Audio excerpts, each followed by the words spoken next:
नमस्कार दोस्तों। क्या इलेक्शन कमीशन कंप्रोमाइज़ हो जाएगा? क्या इलेक्शन कमीशन समझौते का शिकार हो जाएगा?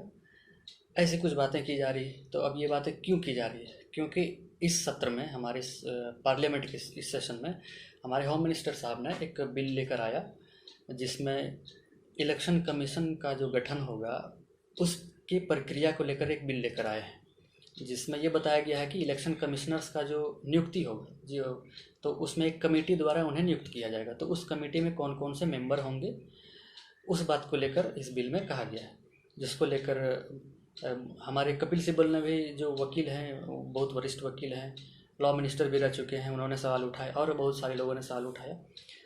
तो सवाल क्यों उठ रहा है उस पर बात करते हैं।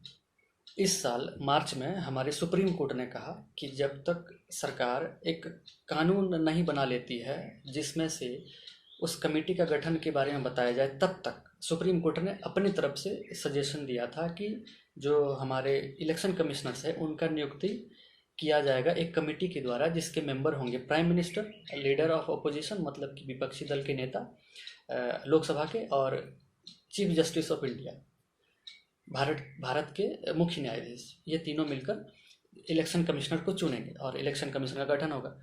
तो उसमें कहा गया था सुप्रीम कोर्ट ने कि ये कमेटी तब तक काम करेगी जब तक कि हमारे भारत सरकार अपनी खुद की एक कमेटी बनाने का प्रावधान नहीं कर लेती है, तब तक। तो इस हमारे इस बार जो सेशन हुआ पार्लियामेंट का, इसमें हमारे होम मिनिस्टर ने एक बिल लेकर आया जिसमें कमेटी की बात की गई। उस कमेटी में उन्होंने क्या किया कि जो चीफ जस्टिस ऑफ इंडिया है उनको रिमूव कर दिया, उसे हटा दिया और उसके बदले में एक कैबिनेट मिनिस्टर को ले आए। मतलब अब जो नया कमेटी बनेगा जो हमारे इलेक्शन कमीशन का कमिश्नर्स का नियुक्ति करेगा, वो कमेटी में होंगे प्राइम मिनिस्टर, विपक्षी दल के नेता और एक कैबिनेट मिनिस्टर। तो सारी बात यहीं पर आके शुरू होती है कि कैबिनेट मिनिस्टर को क्यों इंक्लूड किया गया। ये तो सीधा सीधा हमारे भारत सरकार को वॉक ओवर देने का काम है। मतलब कि दो आदमी एक पार्टी से रहेंगे, दोनों एक दूसरे का विरोध तो करेंगे नहीं, तीन में से दो आदमी एक तरफ हो जाएंगे, एक तीसरा आदमी दूसरे तरफ हो जाएगा, तो जाहिर सी बात है कि दो आदमी जिधर रहेंगे उधर ही फैसला आएगा। तो ये फिर बराबरी का बात कहाँ रहा। तो इसमें सुप्रीम कोर्ट ने इसी को लेकर इसीलिए सजेशन दिया था अपनी तरफ से कि चीफ जस्टिस ऑफ इंडिया रहेंगे, तो कि मान लीजिए प्रधानमंत्री किसी और को बनाना चाह रहे हैं लोग और विपक्ष के नेता किसी और को बनाना चाह रहे हैं, तो उस समय डिसाइडिंग फैक्टर होगा चीफ जस्टिस ऑफ इंडिया का। जो डिसीजन होगा वो अपने तरीके से बताएंगे कौन सही है कौन गलत है। अब इसमें दो आदमी एक पार्टी के हैं, तो इसमें सही गलत का फैसला ही कहाँ रह गया। फिर तो वो जिन्हें चाहेंगे वही बनेगा। और अभी तक इलेक्शन कमीशन में बहुत बार उंगली भी उठ चुकी थी कि ये सरकार के हिसाब से काम कर रहा है। ऐसा क्यों हुआ था? तो अब से पहले जो इलेक्शन कमिश्नर की नियुक्ति होती थी उसका प्रक्रिया ये था कि प्राइम मिनिस्टर अपने काउंसिल ऑफ मिनिस्टर्स को पूछ के और रिकमेंडेशन भेज देते थे राष्ट्रपति को, राष्ट्रपति उन्हें नियुक्त कर देता था। तो अभी फिर तो वही सारी चीज़ें घूम फिर के आ गई। सुप्रीम कोर्ट ने जो सजेशन दिया, जो बताया कि आप ऐसी कमेटी बनाए जिस पर की उंगली ना उठे, जो पारदर्शिता को और ज़्यादा बढ़ावा दे और इंडिपेंडेंसी भारत और इलेक्शन कमीशन की जो स्वतंत्रता है, इंडिपेंडेंसी है, वो बनी रहे, वो कॉन्स्टिट्यूशनल स्टेटस उनका अच्छा से बना रहे, वो तो फिर से कॉम्प्रोमाइज़ हो ही गया। क्योंकि सरकार की ही चलेगी, तीन आदमी में से दो आदमी सरकार की तरफ से, तो सरकार अपनी ही बात रखेगी। और मिनिस्टर जो है वो प्राइम मिनिस्टर के अगेंस्ट जा ही नहीं सकता है, क्योंकि अगर वो अगेंस्ट जाएगा तो प्राइम मिनिस्टर उन्हें मंत्री पद से हटा सकते हैं। अब ये सवाल है कि मंत्री पद से ऐसे किसी को कैसे हटा सकते हैं? तो हम कि अगर मिनिस्टर प्राइम मिनिस्टर के बात से सक्षम या काउंसिल ऑफ मिनिस्टर के अगेंस्ट रहता है या प्राइम मिनिस्टर के अगेंस्ट रहता है, अगर अगेंस्ट काम करता है, तो उस समय प्राइम मिनिस्टर उसे मिनिस्टरशिप छोड़ने को कह सकता है। अगर उसने फिर भी नहीं छोड़ा तो वो राष्ट्रपति को रिकमेंडेशन दे सकते हैं प्राइम मिनिस्टर की इसे मंत्री पद से हटा दीजिए। और राष्ट्रपति को हटाना पड़ेगा क्योंकि प्राइम मिनिस्टर और काउंसिल ऑफ मिनिस्टर का जो रिकमेंडेशन रहता है, एड एंड एडवाइस जो रहता है, उस एडवाइस प्रेसिडेंट पे बाइंडिंग रहता है, मैंने उसे मानना ही पड़ेगा।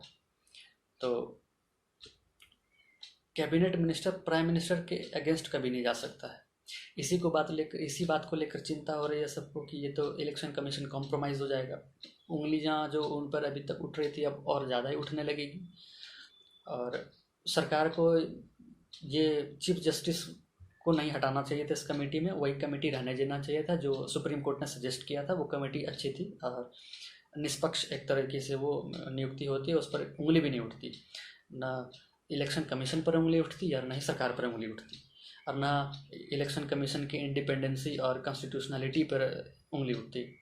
इस सत्र में और भी कई बिल लाए गए, उन्हें इंट्रोड्यूस किया गया, और सबसे ख़राब बात ये हुई कि बिना डिस्कशन के वो पास हो गए।